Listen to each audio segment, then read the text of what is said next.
Tinig ng bayan, boses ng masa para sa masa. Kung gusto mong marinig ang totoo, like, share at subscribe ka na!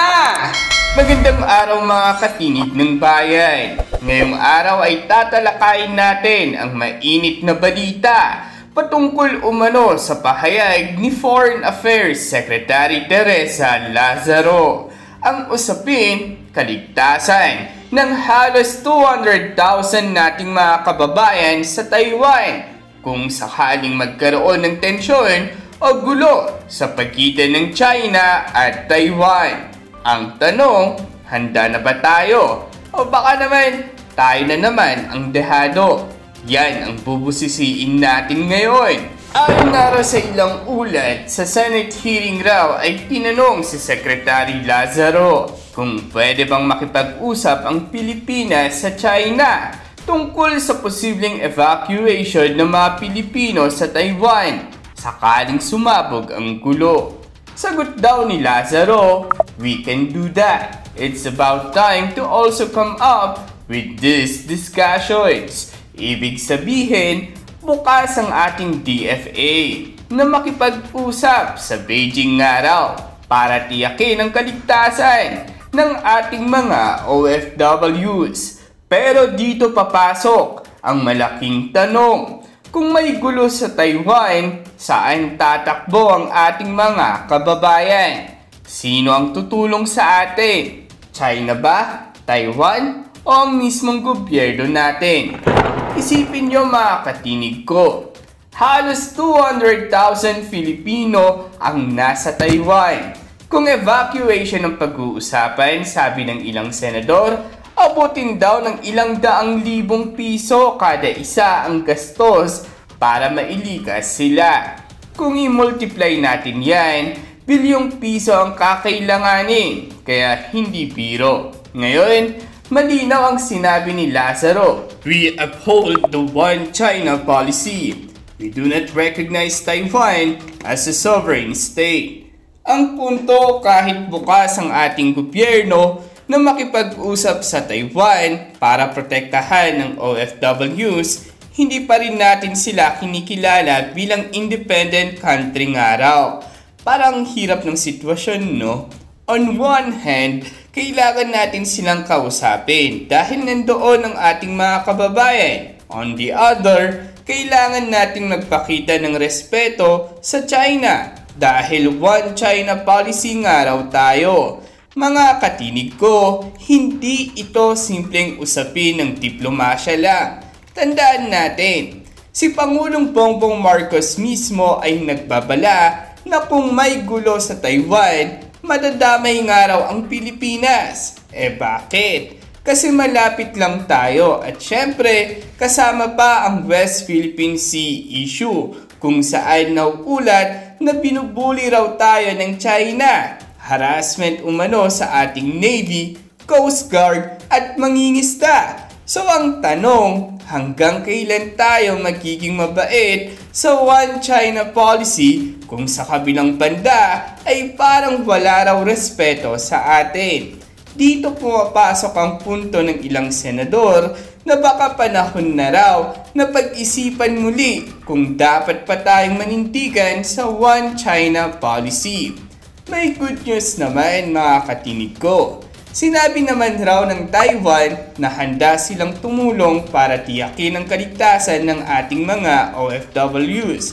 In fact, may malaking Taiwanese business delegation ngayon sa Pilipinas. Kasama raw ang semiconductor at agricultural companies. Ibig sabihin, kahit hindi natin sila kinikilala bilang sovereign state, nakikipag-ugnayan at nagtutulungan pa rin sila sa atin. Paano naman tayo? Paano naman po si Eddie? Tinatrato na parang langgam at kayang-kayang apak-apakan lang po tayo. There is no more respect, ika nga.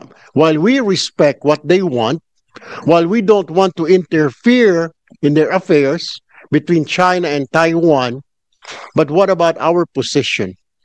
As neighbors, na they can just trample, they can just come into our territory and interfere with our affairs.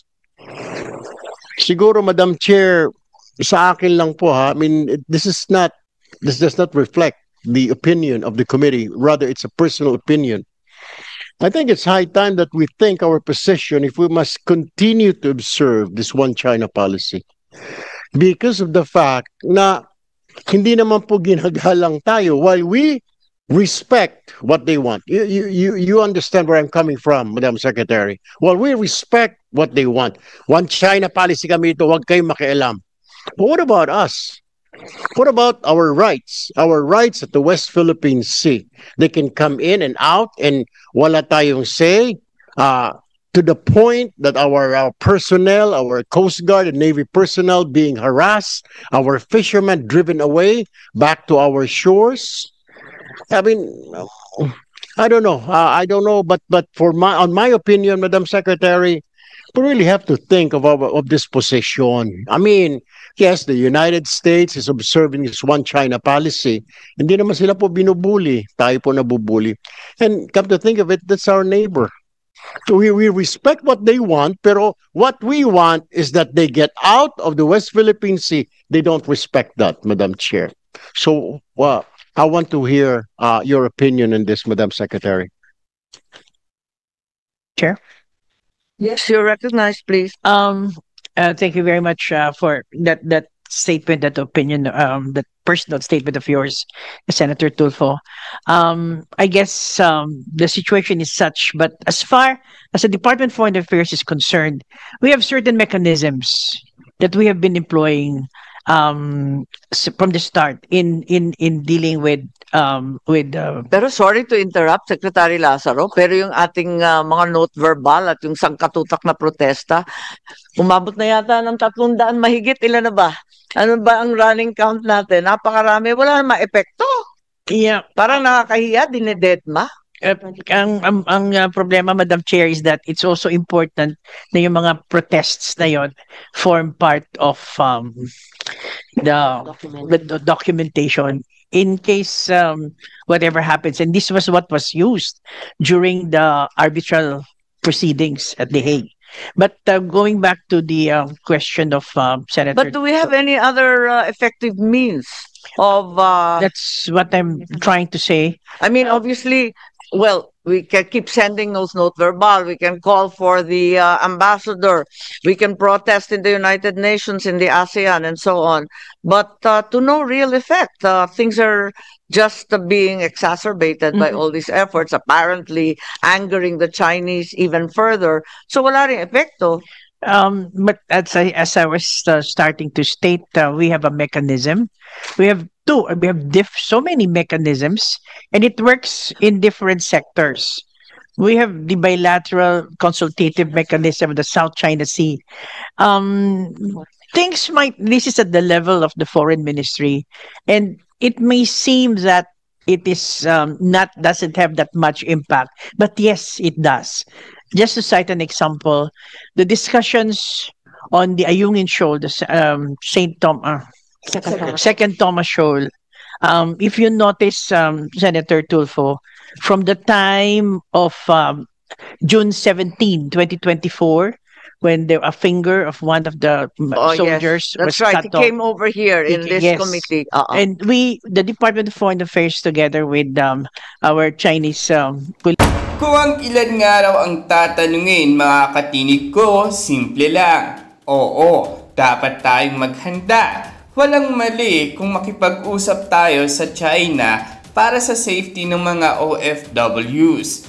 Pero wag din nating isantabi ang Taiwan dahil sa dulo, sila ang direktang nag-host ng ating mga kababayan. At higit sa lahat, dapat ipakita ng Pilipinas na hindi tayo langgam na kayang apak-apakan.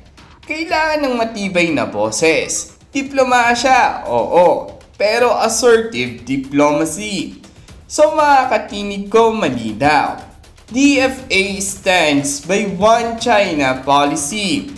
Pero kailangan pa ring tiyakin ang seguridad ng ating mga kababayan.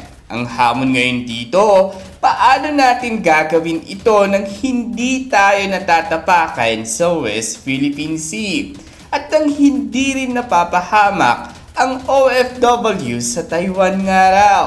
Dapat maging praktikal at strategic ang gobyerno. Walang masama kung makipag-usap sa parehong panig. Ang mahalaga, protektado ang Pilipino. Ano sa tingin ninyo, mga katinig ko? Dapat ba talagang manatili sa One China policy kahit tila tayo ang dehado? O panahon na para baguhin ang posisyon ng Pilipinas? Provisional arrangement. This provisional arrangement is in consonance also with the UNCLOS, and that it stated there. So since then, the RORE, we call it the rotation and reprovisioning of necessities. Wala hong incident, if you notice, from tahimik na mula nung naputol yung June daliri 17, ni exactly, Facundo, no? yes, until the present time. In fact, So anong kasunduan doon? Kahit papano may kasunduan. May kasunduan talaga without so, titimbre prejudice. lang kayo. Di ba yung dating kasunduan, Yes. all these years, ang mangyayari doon, titimbre kayo. Yeah, information lang. Titimbre sila Information na- exchange. Information lang, di ba? Exchange, Sasabihin, okay, maghahatid Oo. kami ng pagkain, tubig, at iba pa. Right. Parang ganon. At And- magpapalit ng tauhan. Madam Chair, the most important aspect of this provisional arrangement is it is not no prejudice to our official positions. Madam Chair, makasingit lamang po. Maganda po yung sinasabi ho ninyo. But recently, have you seen the photos? Have you seen reports from our Philippine Coast Guard and Philippine Navy? Hindi na po Coast Guard, hindi na po Chinese Coast Guard. It's the People's Liberation Army Navy na po ang nagbabantay. And then, meron po sila mga rubber boats na meron pong mounted machine guns. It is, hindi na po Coast Guard eh. It is already Chinese Navy. Watching, no more. Nung magbanggaan po sila, if you would remember, ma'am, a couple of weeks ago, I think last week lang, no, nagbanggaan yung Chinese Navy at saka Coast Guard, nagalit sila. So, nagpadala na sila ng PLN na mga Navy. So, when you say PLN, they're armed. Tapos, nagpadala pa sila on the rubber boats, iniikot-ikutan yung BRP Sierra Madre. I mean, this is something. I mean, mas lalong, yung kanilang what they're doing, yung kanilang claim sa West Philippine Sea, parang they've already occupied it. And then what we're doing is diplomacy. It's like bringing a pen to a gunfight. And then diplomacy without deterrence is weakness, Madam Secretary, Madam Chair. So this is what we were saying na we keep on observing One China policy at para wag natin tratuhin bilang ibang bansa ang Taiwan because sa kanila yon. But the point is, pero bakit tayo patuloy po na binabastos ng ating kapitbahay? Is there any tangible leverage we have over China, or are we just allowing ourselves to be bullied in the name of diplomacy? That's the question, Madam Secretary. Madam Chair, again, Senator Tulfo, what you are describing are the operational part. As far as the Department of Foreign Affairs is concerned, we still adhere to what the President said, that this dispute should be governed by diplomacy and dialogue.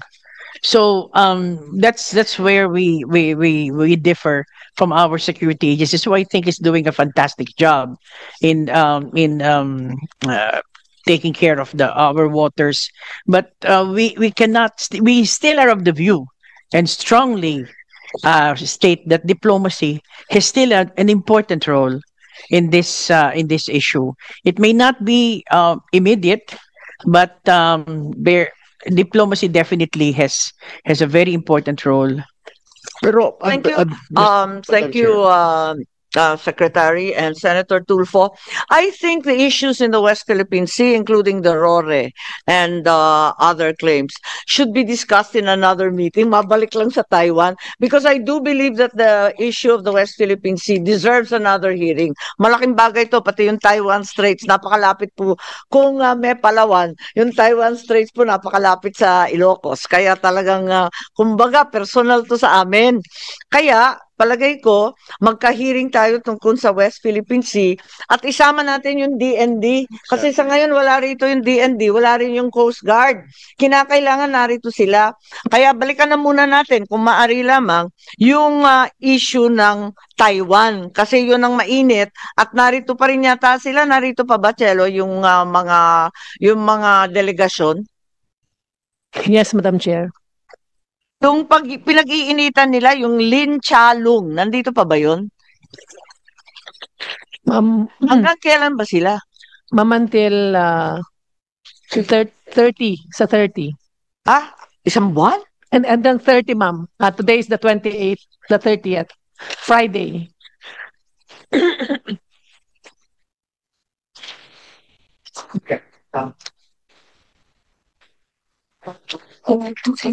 Yes, Senator Padilla, please. Maraming salamat po, Madam Chair. Meron lang po akong gustong liwanagin na aming mahal na kalihim. Yun lamang pong sinabi po ng ating mahal na Pangulo, yung pong kanyang nasabi sa India, yun po ay patungkol lamang doon sa ating mga OFW po ba? Yun lamang po, ano, kaya siya nakapagsalita po ng ganun. Opo. Yun, gusto ko lamang pong linawin. Yes, Opo. Mr. Senator. Dahil sa mga Pilipino doon. Pag Dalawa nadam- yung Opo. kanyang points na ni-raise The proximity, yung kalapitan natin dito sa Taiwan at almost 200,000 Filipinos na kailangan nating isipin. Meron na po kanina nabanggit po ng ating Madam Chair na meron na raw po ba kayong naisip na paraan kung para sila ay kung halimbawa po nagkaroon ng kaguluhan, sila po ay maibalik kaagad dito sa Pilipinas. Meron na po tayong ganung plano. Ang dami-dami po nun, 180,000 paano nga iuwi lahat Actually, yan? Madam Chair, Senator Padilla, you'll be surprised but we have been talking since early this year for a contingency plan. Meron po. Of course, kasama po namin ang mga security agencies. Hindi namin magagawa yan. Pero meron po. napakarami, wala naman tayong ganyang kadaming barko. Pero meron talagang marami din silang alam na paraan at nagtulungan lang kami. Nakakatuwa nga, minsan may nag-alok, nagmamagandang loob yung mga Amerikano na sila daw mag-uwi. Sabi ko, naku, wag naman, baka banatan yan. Mas lalo madidisgrasya yung mga yan. Yun nga, yun ang question ko. I'm also concerned because there are so many, at talagang saan pupunta yan? Halimbawa, hindi na kaya ng Batanes, Cagayan, Ilocos Norte, hindi namin kaya 180,000, kaliliit na probinsya. Your Honor, kung pwede po masasagot po namin yan, pero pwede po bang sa executive session? Alright, so ang point is, despite our doubts, you are confident that you have a plan in place? Yes. Madam Chair, Yes. can we ask the Department of Migrant Workers here their position on this? Is there like a plan, a grand plan to evacuate? Yung sinasabi ni Madam Chair na 180,000. Parang ganun eh. Saan natin Ilan ba talaga? Ilan na ba ngayon? Yeah, yung figures nyo, ilan ho talaga ang Pilipino ho doon sa Taiwan? Okay. Good morning po, Madam Chair and Yes, members of the Honorable Is that Committee. Director Padaen? Or Yusek Olalia? Sino sasagot po? Either po, kahit Sige po, si Yusek na lang. I would defer to my boss. sige po. Tama po kayo, Madam Senator and Senator Tulfo, no? Marami po tayong mga kababayang nagtatrabaho sa Taiwan. 169,000 plus po ang ating documented OFWs, no? Karamihan po doon, 84% are factory workers. And this is by virtue of an agreement that was executed between the Department of Labor before, sometime in 1999, and the Ministry of Labor in Taiwan po, no? At may mga caretakers din po tayo doon at patuloy po tayo nagpapadala base po doon sa agreement po natin. Samantala, sari-saring komento nga rin ang lumalabas mula sa mga netizens patungkol sa isyung ito. Sabi pa nga nila, wow, sa Pinas, TFA at POEA, walang alam, mag-resign na kayo sa pwesto ninyo. Wala kayong silbi sa taong bayan. only in the Philippines. Iyan ang problema sa Marcos admin, sumandal sa Amerikano, nagpagamit, kaya sa palagay nyo pagbibigyan ng mga Chino kung sakaling hihingi ng tulong? Maliit nga ang pondo, nila kasi ninakaw nyo na. Muli, ang mga opinyong ito ay pawang galing sa mga netizens at hindi nangangahulugang opisyal na pananaw ng ating programa. Layunin nating ilahad ang kabuuan ng pulso ng bayan. At dyan nagtatapos ang usapan natin ngayon. Kung may gusto kang idagdag o reaksyon, i-comment mo lang sa baba. Boses mo'y mahalaga. Huwag kalimutang i-like, share, at subscribe para sama-sama nating palakasin ang tinig ng bayan. Hanggang sa susunod, tandaan, ang may alam, may laban! Awesome!